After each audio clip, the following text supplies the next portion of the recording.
सो इधर आ जा।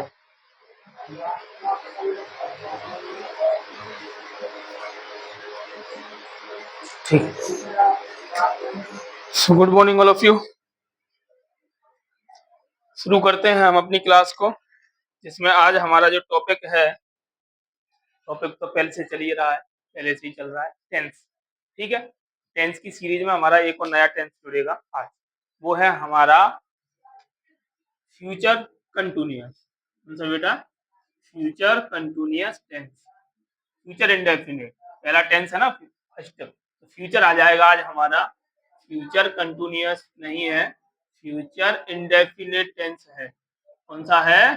Future indefinite tense. Okay, तो टेंस की सीरीज में एक नया टेंस है जिसका नाम है फ्यूचर इंडेफिनिट। ठीक है, अब फ्यूचर क्या है, पहले तो आप इस शब्द को समझिए भाई साहब, कि हमारे जो टेंस थे, जो हम टेंस हमारे चल रहे थे, वो हमने तीन थे। कितने टेंस थे? 3 थे। There are 3 tenses. यस, कौन कौन से? Past, present, yes, and future. ठीक है, एंड फ्यूचर। पास्ट में क्या सीखा था हमने? पास्ट में सीखा था हमने बीता हुआ। क्या सीखी थी? वो चीजें जो बीत जाती हैं, गुजर जाती है या निकल जाती है, वो हम पास्ट में सीखते हैं। ठीक है, प्रेजेंट में क्या सीखते हैं हम? प्रेजेंट में हम सीखते हैं वर्तमान कंडीशन, यानी कि वर्तमान मतलब अभी, अभी कोई भी घटना या कोई भी एक्शन होता है वर्तमान में, उसको होता है। अब आता है फ्यूचर, तो फ्यूचर को हम बोलते हैं भविष्य। क्या बोलते हैं बेटा? भविष्य बोलते हैं, यानी कि आगे आने वाली चीज है। यस, कि भाई आगे क्या होने वाला है, फ्यूचर किसी को नहीं पता होता। यस, पास्ट तो सबको पता होता है, पास्ट हर कोई जानता है, चाहे खुद का हो या किसी का भी हो। यस, तो पास्ट सब लोग जानते हैं। प्रेजेंट वो होता है जो हम जीते हैं, जो हम एक्टिविटी हम करते हैं अपने प्रेजेंट में। ओके, तो वो हमारा प्रेजेंट होता है। फ्यूचर क्या होता है? आगे आने वाला। क्या होता है बेटा? आगे आने वाला, यानी कि जो चीजें हमारे भविष्य में होती हैं, यस, जो किसी को भी नहीं पता होता कि आगे भविष्य में क्या होने वाला है, वही चीजें हमारी फ्यूचर में आती है। ठीक है, तो हमारे यही टेंस थे जिसमें हमने तीनों टेंस में से प्रेजेंट को पहले कंप्लीट किया, उसके बाद पास्ट को कंप्लीट किया, और आज हम शुरू कर रहे हैं फ्यूचर। फ्यूचर मतलब आगे आने वाली चीजें, आगे आने वाले एक्शन कह लो, या आगे जो भी हम वर्क करने वाले हैं वो, या आगे आने वाले कोई भी स्टेट, यस, हमारी कोई भी दशा, यस, या कोई भी मूव, हम कोई भी मूव करते हैं या कोई भी एक्शन करते हैं, कोई भी स्टेट होता है हमारी स्थिति, बैठना, उठना, जागना, सोना, खाना पीना, ये सब क्या है? हमारे एक्शन, स्टेट, मूव, यानी हमारे मूवमेंट या हमारे वर्क। यस, हमारे वर्क। यस, तो वो हमारा क्या होता है? फ्यूचर। तो अब हम चलते हैं फ्यूचर टेंस पर। तो फ्यूचर टेंस का सबसे पहला टेंस है हमारा future indefinite tense. Future tense का सबसे पहला टेंस कौन सा है? Future indefinite tense. तो फ्यूचर इंडेफिनिट टेंस क्या है? फ्यूचर मतलब भविष्य होता है, इंडेफिनिट मतलब साधारण, यानी कि साधारण भविष्य। ओके, चलो भाई साहब देखते हैं पहला इसकी पहचान क्या है। तो इसकी पहचान होती है किसी भी हिंदी वाक्य के अंत में, यानी जो हमारे हिंदी के सेंटेंसेज होते हैं उनके लास्ट में आने वाले शब्द। यस, तो कौन कौन से होते हैं?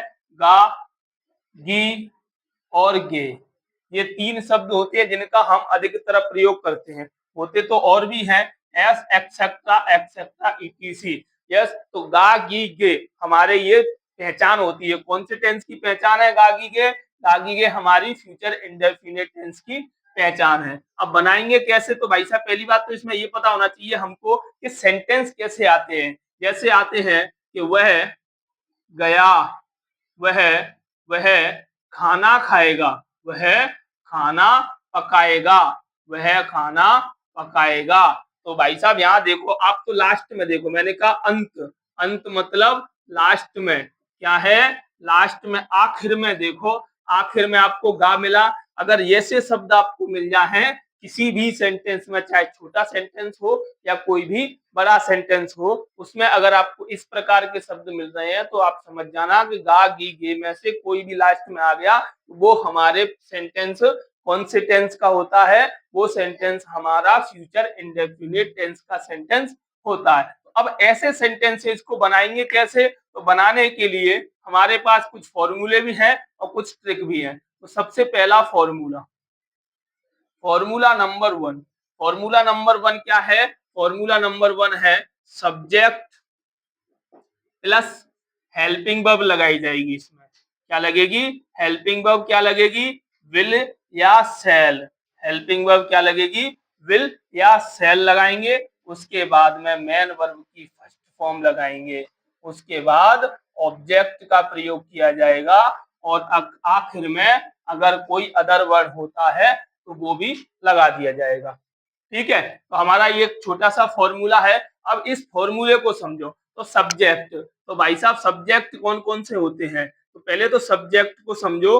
भाई मैं फिर समझा रहा हूं, मैं हर सेंटेंस हर टेंस में यही बोल रहा हूं कि सब्जेक्ट वो होता है जो काम को करता है, यानी कि जिसको हम क्या कह सकते हैं? कर्ता कह सकते हैं, यानी कोई वर्क को करने वाला, कोई भी एक्शन है उसको करने वाला। पहले समझ, उसके बाद लिख, गाल पे पड़ेगा चाटा। समझा? सब्जेक्ट क्या होता है? सब्जेक्ट वो होता है जो किसी भी सेंटेंस में वर्क को करने वाला, यानी कि अब वो कौन कौन से होते हैं? जैसे आई, वी, यू। आई और वी, पहले हाँ आई और वी को समझो। अब आई मतलब होता है मैं, आई मतलब होता है मैं, और वी मतलब हम। तो भाई साहब आई और वी के साथ में हमारी हेल्पिंग वर्ब, दो हेल्पिंग वर्ब लगती हैं। आई और वी के साथ में दोनों हेल्पिंग वर्ब लगाई जा सकती है, विल भी लगा सकते हैं और सेल भी। तो भाई साहब पहले के जमाने में इन एंशिएंट इंग्लिश में क्या करते थे? आई और वी के साथ में सेल लगाते थे। आई और वी के साथ में क्या लगाया जाता था? सेल लगाया जाता था। ठीक है, तो आई मतलब मैं और वी मतलब हम। I shall go, I shall eat, yes we shall right या वी सेल स्लीप। ओके, तो हम आई और वी के साथ में सेल का प्रयोग भी कर सकते हैं, और अगर हमें आई और वी के साथ में सेल का प्रयोग नहीं करना है तो फिर सभी सब्जेक्ट के साथ, चाहे आई हो, चाहे वी हो, चाहे यू हो, चाहे कोई दे हो, यस ही हो, सी हो, इट हो, या कोई भी नेम, चाहे नेम हमारा सिंगुलर हो या प्लूरल, हमें क्या लगाना है? विल लगाना है। यस, आई और वी के साथ में अकेला सेल लगाया जाता है, और I we you they he she it singular name या प्लूरल नेम। नेम हमारा दो प्रकार का सब्जेक्ट होता है, एक सिंगुलर भी होता है, प्लूरल भी होता है। ठीक है, तो हम उसके साथ विल लगा सकते हैं। या तो आपको अगर सभी सब्जेक्ट के साथ विल लगाना है तो विल लगाइए, और आई और वी के साथ अगर सेल लगाना है तो सेल भी लगा सकते हो। ओके, तो भाई साहब चलो, अब इनके साथ में मेन वर्ब की कौन सी फॉर्म लगेगी?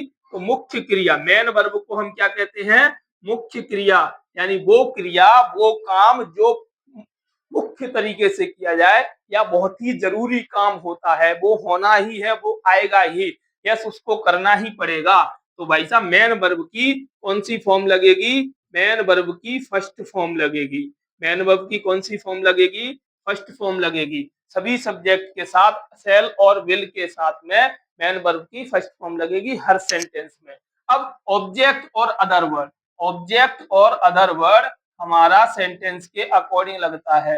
अगर सेंटेंस में ऑब्जेक्ट होगा तो हम लिखेंगे, अगर नहीं होगा तो नहीं लिखेंगे। ठीक है, दोनों चीजें अगर सेंटेंस के अंदर पाई जाएंगी तो हम उनको एंड में लिख देंगे, लास्ट में लिख देंगे उस सेंटेंस। देखो कैसे लिखा जाएगा, पहले हम बनाते हैं वह खाना पकाएगा। पहला सेंटेंस है आपकी स्क्रीन पर, वह वह खाना वह खाना पकाएगा, वह खाना पकाएगा।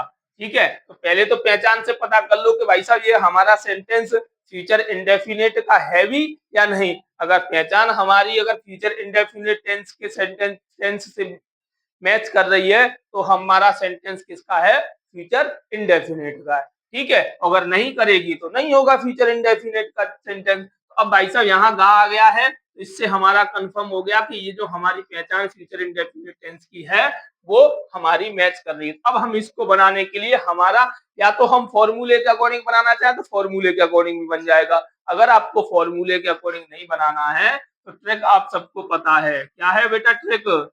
सब्जेक्ट लिखो। क्या करना है? सब्जेक्ट लिखो, उल्टा चलो। अब खुद में उल्टा मत चल देना, सब्जेक्ट लिखो, उल्टा चलो। उल्टा चलो का अर्थ ये है कि भाई साहब खुद को उल्टा नहीं चलना है, सेंटेंस को पीछे की तरफ से बनाना है, लास्ट की तरफ से। ठीक है, और भी कई सारी ट्रिक हैं कि भाई साहब सब्जेक्ट प्लस 3 2 1, सब्जेक्ट प्लस 3 2 1, ऐसा भी हम कर सकते हैं। ठीक है, तो ये भी हमारी ट्रिक है, सब्जेक्ट प्लस 3 2 1 या सब्जेक्ट लिखो उल्टा चलो। तो भाई साहब सब्जेक्ट है यहाँ पे वह है, अब गा आया है। हाँ भाई साहब, एक चीज याद रखना कि भाई साहब वह के साथ में अगर गा आएगा, वह के साथ में गा आएगा तो ही लगेगा, और वह के साथ में गी आएगा तो सी सब्जेक्ट लगेगा। अगर हिंदी में, हिंदी वाले वाक्य में वह के साथ में गा आएगा, वह के साथ पहचान गा आएगा, गा होगी, तो हमारा ही सब्जेक्ट लगाएंगे, और वह के साथ में गी पहचान होगी, चाहे किसी भी लड़की का नाम आ जाए या लड़के का नाम भी आ जाएगा तो गा और गी आएगा। लड़के का नाम होगा तो गा आएगा और लड़की का नाम होगा तो गी आएगा। ठीक है, लेकिन वो तो नाम है तो नाम का तो नाम ही रहता है। ठीक है ना, तो भाई साहब वह के साथ में गा आएगा तो ही लगेगा, और वह के साथ में गी आएगी तो सी लगेगा। ठीक है, गे आएगा तो गे तो गे है। चलिए, तो वह खाना पकाएगा, तो वह है, गा है, तो वह के लिए क्या लगाते हैं हम? ही लगाते हैं। वह के लिए क्या लगेगा? ही लगाएंगे। ठीक है, अब आ जाओ पीछे की तरफ। तो भाई साहब इसके लिए गा, अब वह के लिए तो ही लगा दिया, गा के लिए क्या लगेगा? ही के साथ में, ही के साथ में विल लगेगा, तो ही विल, ही विल। अब पकाने को क्या बोलते हैं? Cook. He will cook, he will cook. क्या कुक कर रहा है भाई साहब? फूड। खाना को क्या बोलते हैं? Food. He will cook food. Yes भाई साहब, सब्जेक्ट लिखा, उल्टा चला, वाक्य को पीछे की तरफ से बनाया। यस, वाक्य को पीछे की तरफ से बनाया। नहीं समझ में आया तो दूसरा सेंटेंस देखो। दूसरा सेंटेंस ये है कि भाई साहब राम दोस्तों के साथ, दोस्तों के साथ बगीचे में, बगीचे में टहलेगा। राम दोस्तों के साथ बगीचे में टहलेगा। ठीक है, तो भाई साहब राम एक नाम होता है तो नाम का तो नाम ही रहेगा, तो नाम तो एक सब्जेक्ट है। यस, तो नाम है राम, तो राम का राम कर दिया हमने। अब पीछे की तरफ चले गा, तो गा के लिए, राम के लिए क्या लगेगा? विल लगेगा। क्या लगेगा बेटा? विल लगेगा। ठीक है, राम विल। अब टहलने को क्या कहेंगे भाई साहब? टहलने को बोलते हैं वॉक। भाई कहते ना कहाँ जा रहा है भाई साहब? मॉर्निंग वॉक पे जा रहा हूँ, यानी टहलने जा रहा हूँ, घूमने जा रहा हूँ। यस, तो भाई साहब मैं यहाँ पे वॉक कर देता हूँ, तो राम विल वॉक। मैं के लिए क्या लगाओगे? इन लगा दो। बगीचे को क्या बोलते हैं? गार्डन बोलते हैं, बोलते हैं ना गार्डन। तो Ram will walk in the garden. Yes, दोस्तों के साथ। किसके साथ? दोस्तों के साथ आएगा, दोस्तों के साथ बगीचे में, तो with friends, with friends. Yes, with friends. Ram will walk in the garden with friends. Ram दोस्तों के साथ बगीचे में टहलेगा। समझ में आया? और देख लो भाई साहब, एक और सेंटेंस देख लो। एक और सेंटेंस है हमारा, जैसे मैं मैं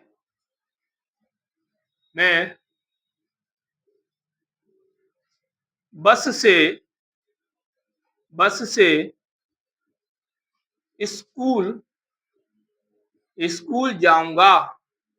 मैं बस से स्कूल जाऊंगा। ठीक है, तो मैं बस से स्कूल जाऊंगा ना, तो भाई साहब बस से जाओगे ना, पैदल तो नहीं जाओगे। पैदल जाने का इच्छा हो तो पैदल भी निकल जाना। ठीक है ना, तो मैं के लिए क्या लगाते हैं हम? आई लगाते हैं। मैं के लिए क्या लगाते हैं? आई लगाएगा। जब हिंदी में मैं होगा तो इंग्लिश बनाते समय आई लगेगा, तो मैं के लिए आई लगा दिया। गा के लिए क्या लगेगा? अगर आई के साथ में आपको लगाना है सेल तो आप लगा सकते हो। आई के साथ में अगर हेल्पिंग वर्ब, हेल्पिंग वर्ब यानी सहायक क्रिया, अगर आपको सेल लगानी है तो आप लगा सकते हो। भाई सब्जेक्ट लिख दिया, अब उल्टा पीछे की तरफ से बना दे, तो गा के लिए मैं इस सेंटेंस में सेल लगा दूं, कोई गलत, या विल लगा दूं तो भी गलत नहीं है। आई सेल, ओके, जाऊंगा, जाने को क्या बोलते हैं, गो, तो I shall go, yes, I shall go to school.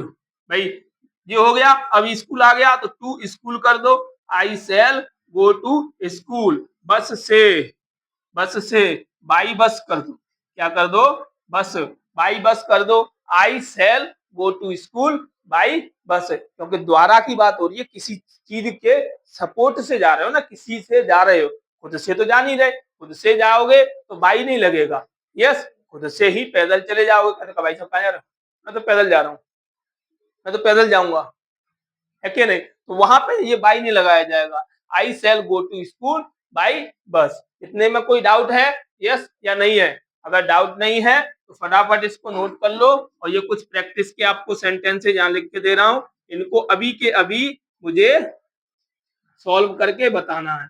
अगर समझ में नहीं आया हो तो आप मुझे पूछ सकते हो, यस, पूछने के बाद में मैं आपको एक बार और एक्सप्लेन कर दूंगा, जिससे आपका डाउट जो भी होगा क्लियर हो जाएगा, ठीक है?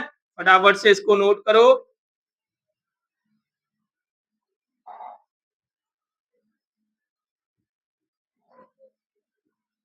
हम गाना लिखेंगे, हम गाना लिखेंगे। दूसरा सेंटेंस है, आप आप